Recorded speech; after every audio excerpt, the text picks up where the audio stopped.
Alright, good morning. So had a pretty nice place to camp last night actually. I spent about an hour on top of the peak on San Luis, which was maybe a bit longer than I expected, but I ended up actually feeling quite cold by the end of it. You know, I had all my layers on, but yeah, it was definitely making my body temperature drop a bit, so started feeling a bit cold and realized I should actually keep hiking. So it was nice hanging out up there, but yeah, as I was just about to leave the peak, I noticed someone coming up and I could see like just a red jacket. You know, when someone's far away you can't tell who it is, but I knew that Boomerang was wearing a red jacket. Boomerang's the Slovenian guy, and yeah, I figured maybe Boomerang was coming up. He said his plan was to camp before the peak, and then this morning he'd be going up. So I was kind of surprised to see him coming up, but I wanted to wait for him, but it was also going to get dark kind of soon, so I started heading down the other side, and then I noticed that he was coming down as well, and then found somewhere to camp like just as it was getting dark, because I was going a bit slowly because it was a nice sunset, so I kept like stopping to watch the sunset actually, because the clouds were all like red and orange. And then yeah, I found somewhere to camp just as it was getting dark, and yeah, Boomerang showed up, so that was cool. I was happy to see Boomerang again because I wasn't sure, because if he didn't like go past the peak, then it could have been the last time I saw him. So yeah, it was nice to see him again, and we camped together, and I just spoke to him this morning about what it's like today. And yeah, he said it's probably going to be pretty easy today, pretty flat, not much elevation, because yesterday I think we ended up doing about 7,000 feet of elevation gain, which is quite a lot. I mean, it's more than you would do if you do like Grand Canyon rim to rim or something like that, so it's a lot of elevation gain.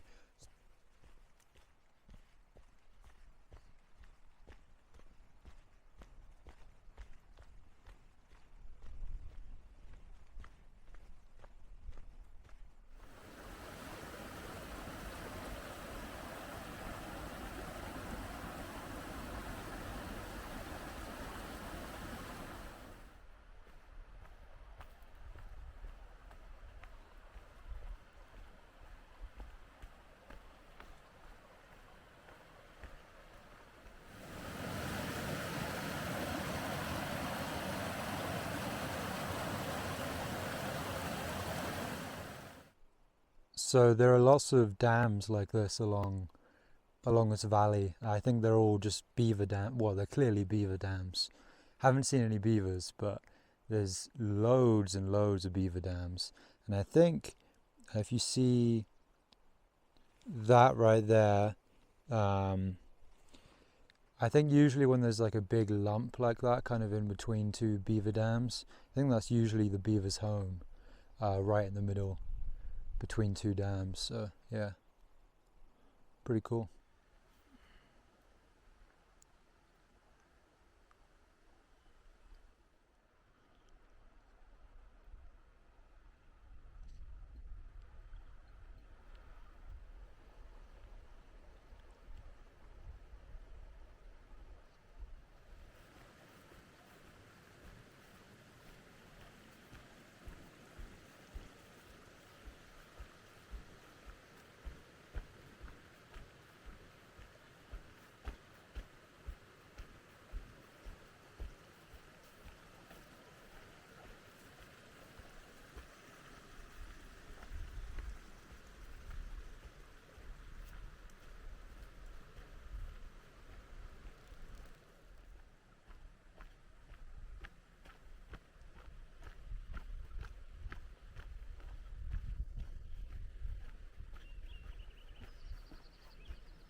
So I actually managed to walk along this.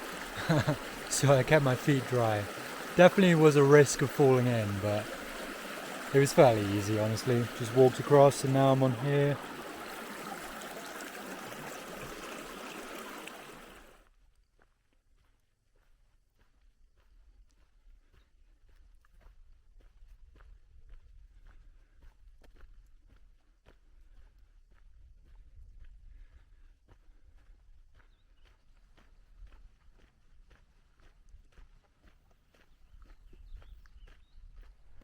So I just had a nice long relaxing break just by the river. I think it's the last good water source for a while, so I figured I'd stop there, drink about 1 litre and fill up 2 litres, just because I've heard that the water up ahead is kind of like cow water and just like long dry stretches. So anyway, I stopped for about an hour, basically had lunch, ate some mashed potatoes, some salmon and some other food, and Boomerang caught up, so was just hanging out with Boomerang for a bit. Yeah, nice little stop, and now gonna keep on hiking. Gonna try and get a pretty big day in today. I think I've so far only done about 12 miles, and it's already like, now that I took a long break, it's like 1:30 or something.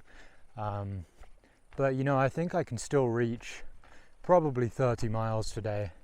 The only reason I want to do that is just, well, I don't know, I just spent so much time in Lake City kind of sitting around and not doing anything. I want to pick up the pace a little bit, and I didn't pack as much food for this stretch to get to Monarch Pass, just to incentivize myself to do it quickly, because I think this area is not as interesting as some of the San Juan mountainous areas, so it's pretty cruisy, easy miles so far. Actually, today's been pretty flat, and I think pretty much the rest of today is going to be flat, so should be fairly easy to get those miles in.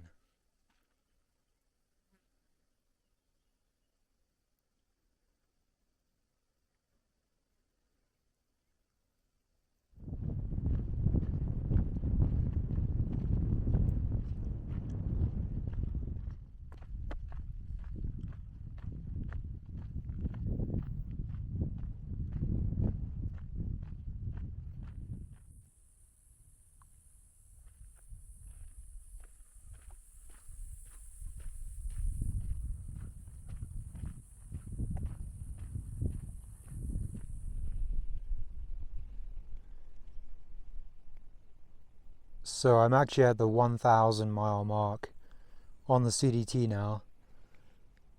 I haven't actually hiked 1,000 miles though, that's the thing, so it's kind of anticlimactic because I'm at the 1,000 mile mark, but I mean most people, almost every single hiker would not have done 1,000 miles to get here, simply because the Gila alternate, to hike along the Gila River in New Mexico, shaves off like 70 miles or something like that, at least 50 miles, and pretty much everyone takes the Gila alternate because it's so beautiful and it's nice to hike along the Gila River. So yeah, anyway, but I've also done, a lot of people skipped northern New Mexico, but because I road walked, the road walk was less, well, it was fewer miles than hiking the trail. So because the roads are just straight and more direct, so that actually shaved off some miles. I think I only hiked about 610 or maybe 620 miles in New Mexico, whereas the official mileage is more like 770 or something. Anyway, I think in total now I've hiked around 850 miles or somewhere around there, maybe 840. Definitely not 1,000 yet. I'll be at 1,000 in, I don't know, 5 days or something like that. Not really sure. 6 days maybe.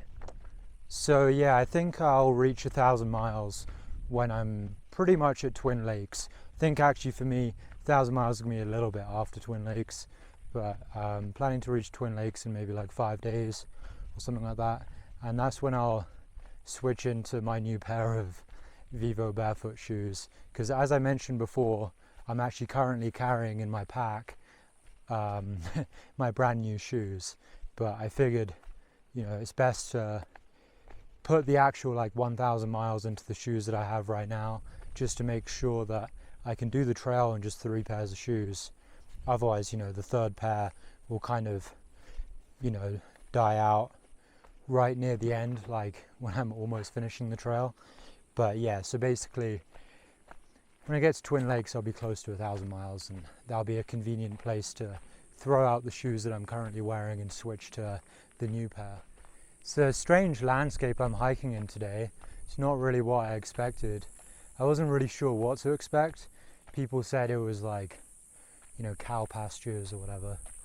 But yeah, it's kind of like New Mexico. I mean, it's like parts of New Mexico. There were some areas which were kind of like this. But yeah, I'm at much lower elevation, like around 10,000 feet instead of, you know, above 12,000 feet. Right now I'm actually hiking fairly steep uphill. I'm not too out of breath. Like, I'd be a lot more out of breath if I was above 12,000 feet right now. But yeah, it's been pretty hot today as well. It really just feels like New Mexico again. It's kind of funny. Looks like I might be heading back into the forest again, which is nice because it's actually been quite hot today in the sun. It's bizarre, you know, yesterday was really cold and then today I've been really hot. Very drastic change in temperature.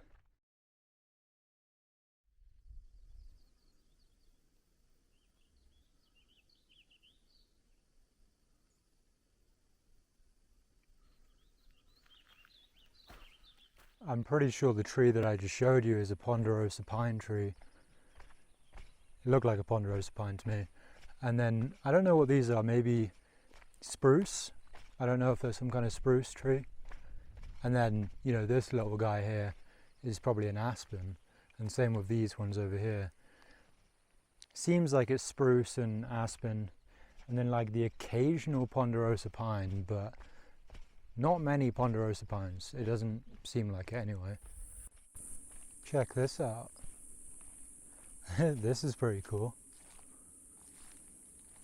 This is actually really well built. Look at this.